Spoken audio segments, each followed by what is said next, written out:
Kembali lagi di Breaking News TV One pemirsa, masih mengenai kebakaran yang terjadi di gedung Kejaksaan Agung yang sampai dengan malam ini belum juga berhasil dipadamkan. Saya hadirkan lagi gambar kepada Anda bahwa saat ini upaya lebih dilakukan oleh tim pemadam kebakaran yang berusaha menyemprotkan api ke bagian atas gedung. Karena kalau bisa Anda saksikan bahwa saat ini kobaran api tidak hanya terjadi di bagian bawah gedung, tapi juga sudah sedari tadi pada pukul 8 malam berada di bagian atas gedung atau lantai atas dari gedung Kejaksaan Agung. Kalau bisa saya sampaikan kembali tadi laporan dari rekan kami di lapangan bahwa beberapa kali reporter kami pun mendengarkan suara dentuman dari dalam gedung meskipun belum diketahui apa penyebab dentuman itu terjadi.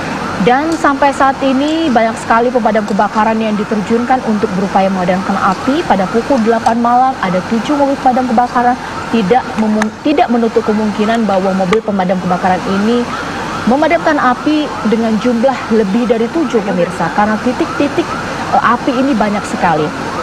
Sampai saat ini pun jalanan sudah disterilkan, tidak boleh lalu lalang mengingat efek dari kobaran api ini juga membahayakan bagi warga di sekitar. Dan saya akan bertanya kepada penggiat anti korupsi atau aktivis anti korupsi, Mas Boyamin Saiman. Mas Boyamin. Ya, selamat malam. Ya, Mas Boyamin, kita cukup prihatin ya apa yang terjadi bagi Kejaksaan Agung. Tapi kalaulah saya ingin bertanya mengenai pendapat Mas Boyamin, baru saja mata publik tertuju kepada pembenahan Kejaksaan Agung pasca kasus Joko Chandra, tapi terjadi peristiwa naas ini. Tanggapannya? Ya, saya terus terang aja prihatin. Sementara saya ini tadi kan masih berlibur di Gunung Lawu, terus kaget ada berita ini, maka setidaknya gedung kita ini kan ternyata belum ada self defensive gitu kan. Artinya ketika ada konflik mestinya kan menjadi mematikan semua listrik sehingga kebakaran tidak melebar kemana-mana. Itu artinya early warningnya gitu kan. Dan saya berharap gedung bundar yang jauh dari gedung utama ini agak ke selatan itu mudah-mudahan aman, karena semua penanganan korupsi itu di sana, berpusat di sana, mulai dari kasus-kasus yang sudah berjalan seperti Jiwasraya, Dana Reksa, terus kemudian berkaitan dengan juga beberapa case yang lain, dan terakhir adalah berkaitan dengan dugaan korupsi suap yang terkait dengan oknum Jaksa Pinangki yang sudah ditetapkan tersangka, dan itu mudah-mudahan aman lagi. Namun demikian harus dijaga betul sekarang, jangan merembet sampai ke gedung bundar, meskipun jaraknya jauh perlu itu dijaga betul. Jangan sampai besok lagi ada konsleting dan lain sebagainya. Itu saya yang berharap betul ini ada suatu mekanisme atau mitigasi bagaimana itu supaya tidak terulang. Jadi kalau gedung Pentagon itu kalau ada serangan aja kan mampu mematikan diri sendiri supaya tidak membakar misalnya. Atau kalau ada konslet nggak mungkin lagi lah Pentagon Amerika itu ada konslet lagi karena sudah di sangat canggihnya kan gitu. Nah ini nampaknya saya bayangkan ini kalau kemudian Bank Indonesia dulu pernah terbakar, terus kemudian sekarang Kejaksaan Agung, KPK aja bisa jadi gitu kan, maka kita harus meniru negara-negara maju untuk mitigasi supaya gedung-gedung ini tidak terbakar, atau kalau ada kebakaran mampu melokalisir diri kan gitu kan. Nah ini yang sangat kita prihatinkan. Iya. Tidak mau untuk berspekulasi lebih lanjut, tapi kalau pertanyaan dari masyarakat kan simpel, ini ada hubungannya dengan kasus-kasus yang disidik tidak? Mas Boyamin, tanggapannya? Ya bisa aja kalau kita berteori konspirasi misalnya, ini ada dua hal yang patut kita kita tracing gitu, kita cermati. Misalnya ini kaitannya CCTV, kan ada di semua gedung sekarang CCTV. Sementara kemarin di Barreskrim itu kan alat bukti salah satunya kan CCTV. Nah, ini apakah ada dugaan juga menghilangkan CCTV juga? Kalau ini memang saya belum terlalu jauh, tapi kan dugaan-dugaan ini apakah terbakar atau dibakar misalnya, kan gitu kan?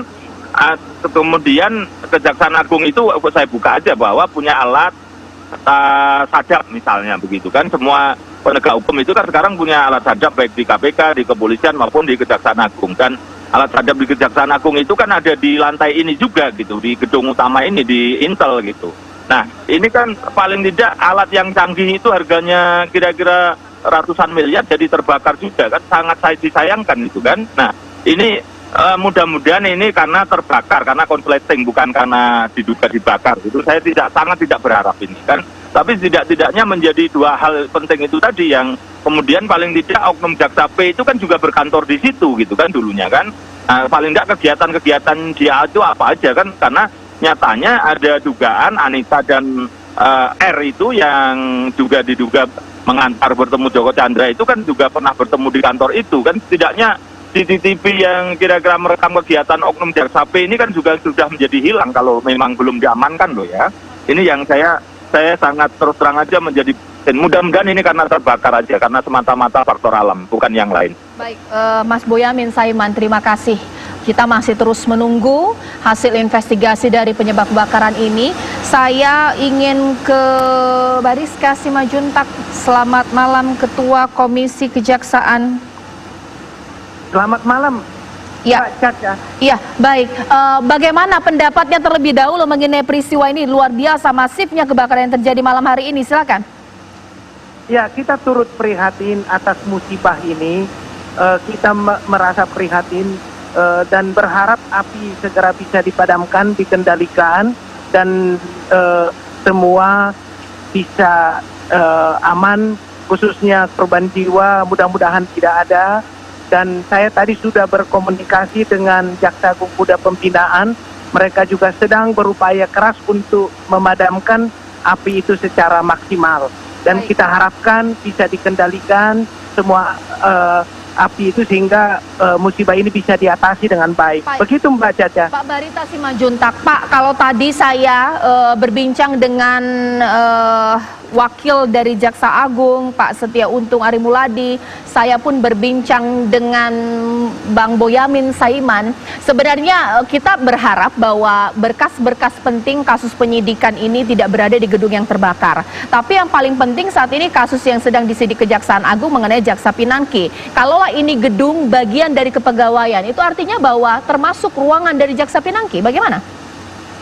Detailnya saya tidak mengetahui Mbak ya. Tapi semua prosedur pengamanan dokumen tentu dimiliki. Kita berharap demikian. Semoga semua dokumen-dokumen penting itu bisa diamankan. Tetapi yang jauh lebih penting dalam situasi sekarang, marilah kita memberikan dukungan dulu agar upaya memadamkan api itu bisa maksimal dilakukan. Kita tenang dulu supaya langkah-langkah pengamanan dan pemadaman api itu bisa segera diselesaikan dalam suasana yang prihatin ini.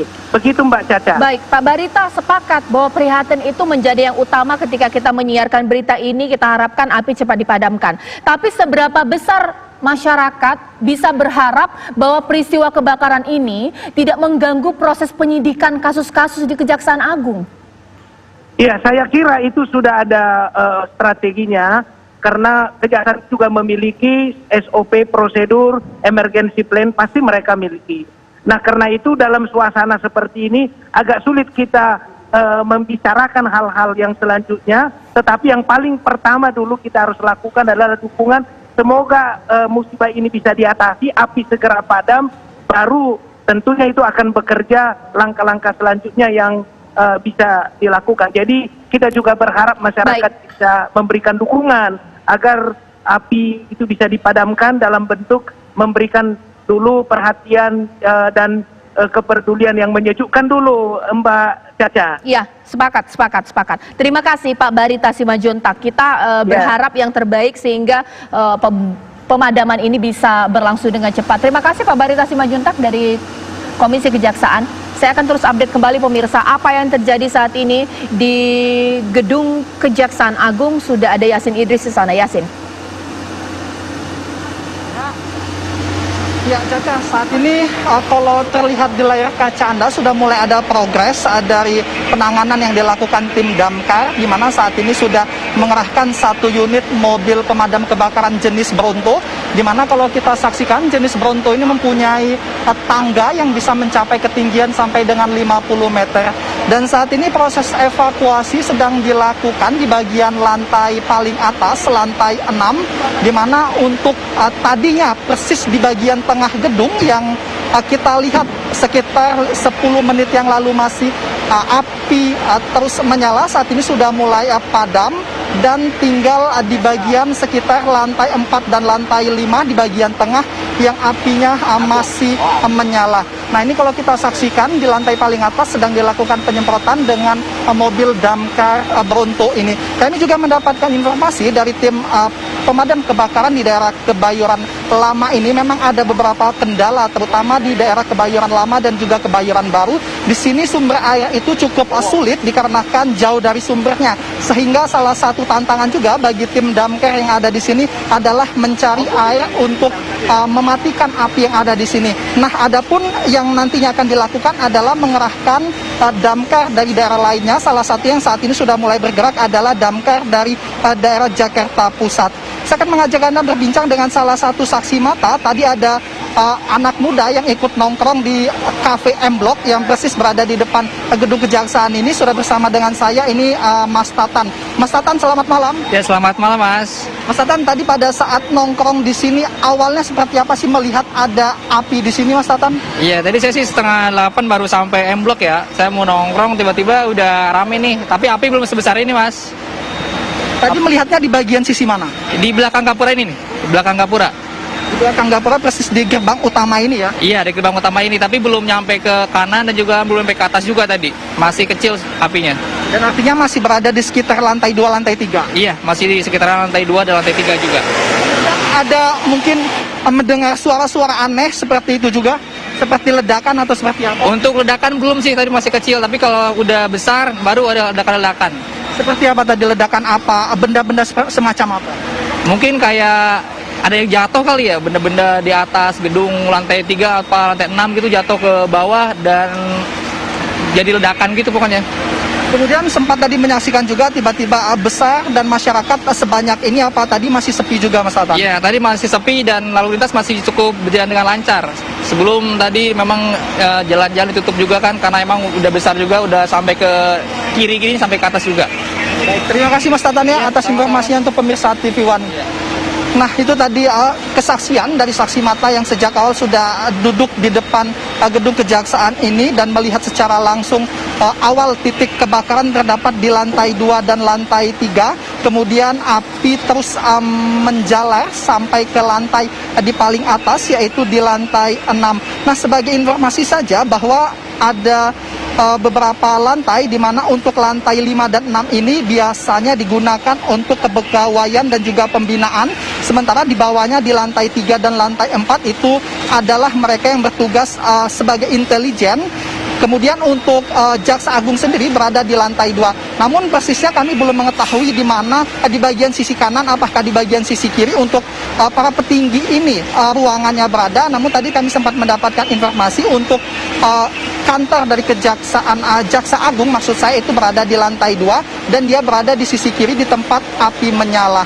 Nah, kalau kita kembali ke suasana di sini lagi, saat ini semakin ramai masyarakat yang datang untuk menyaksikan kebakaran ini dikarenakan untuk mobil sendiri memang tidak diizinkan untuk melintas lagi di jalanan, namun dikarenakan jalanan kosong banyak masyarakat yang datang ke sini untuk melihat langsung.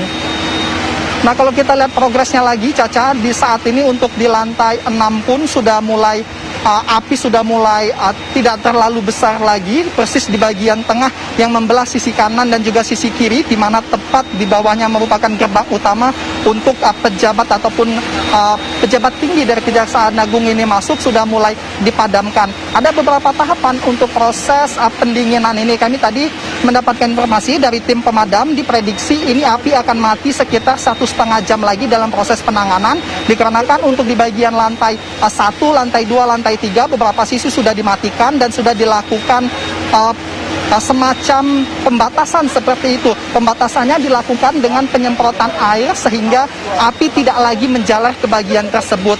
Adapun tahap selanjutnya yang dilakukan adalah secara berangsur petugas damkar ini nantinya akan mulai menyusuri masuk dari satu tahapan ke tahapan lainnya untuk mematikan api-api kecil yang nantinya akan berpotensi untuk besar kembali sehingga menyebabkan kebakaran lagi.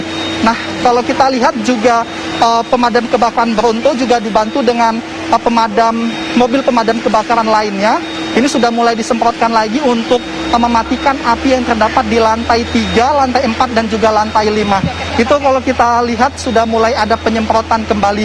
Ini kalau saya amati Caca dan juga pemirsa, ini intervalnya ini memang lumayan cukup jauh antara pemadam satu dengan pemadam lainnya yang datang ke sini. Dikarenakan itu tadi seperti yang awalnya saya jelaskan, karena sumber mata air yang cukup sulit dari daerah Kebayoran Lama dan juga Kebayoran Baru membuat mobilitas ataupun damkar untuk melakukan pengisian ulang ini cukup mengalami kesulitan. Tadi kalau kita lihat Bronto ini sudah mulai melakukan penyemprotan sejak sekitar 15 menit yang lalu, namun baru saja datang satu lagi pemadam kebakaran untuk membantu memadamkan api di lantai 3 dan 4 ini. Artinya memang intervalnya ini cukup jauh. Sementara itu dulu Tisa. Ya, Yasin Caca, maksud Idris saya. mengabarkan langsung dari depan Gedung Kejaksaan Agung. Saya masih akan terus mengabarkan detik-detik atau peristiwa demi peristiwa dari kebakaran yang terjadi di Gedung Kejaksaan Agung hanya di Breaking News TV One sesaat lagi.